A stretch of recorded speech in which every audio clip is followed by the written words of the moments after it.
hapon magdamag. Diyos ko,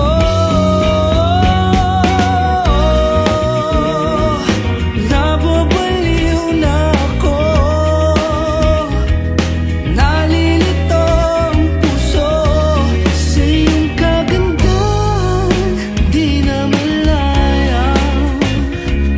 Nababaliw na ako.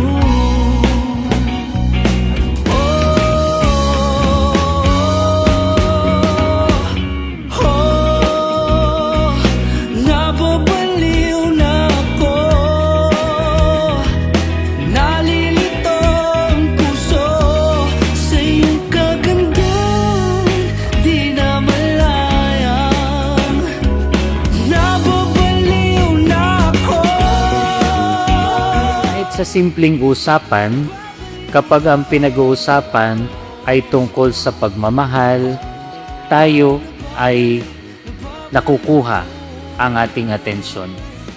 Sapagkat alam natin, isa tayo sa kayo ay na-create ng Diyos dahil sa pagmamahal din sa atin ng Diyos. Sabagat ang tunay na pagmamahal, katulad ng pagmamahal ni Kristo sa atin.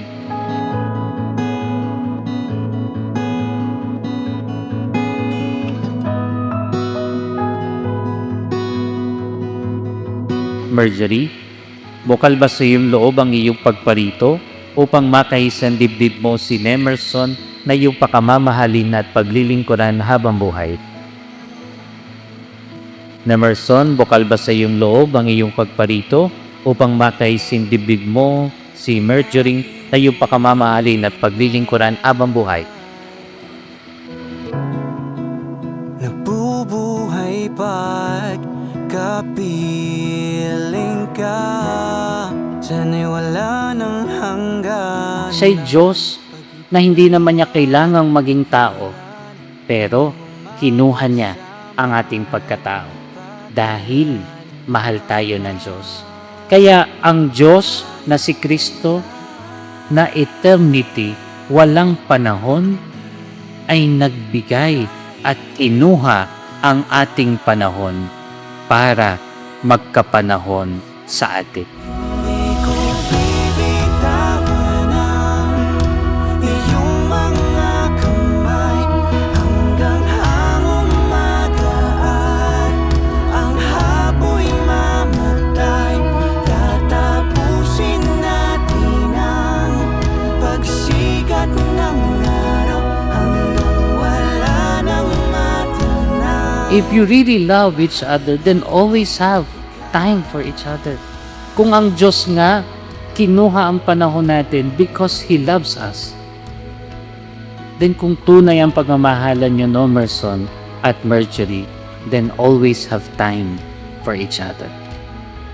Huwag kahayaan na mawala ang panahon sa asawa at pinakasalan.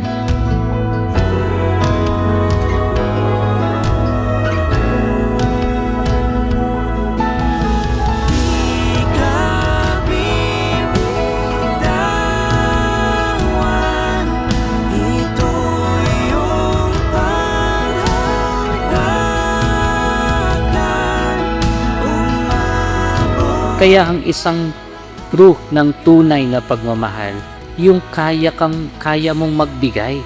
Kaya nga sabi ni Jesus, magbigay na walang hinihintay na kapalit. Nagmamahal ka dahil hindi may makukuha ka. Nagmamahal ka dahil may bibigay ka.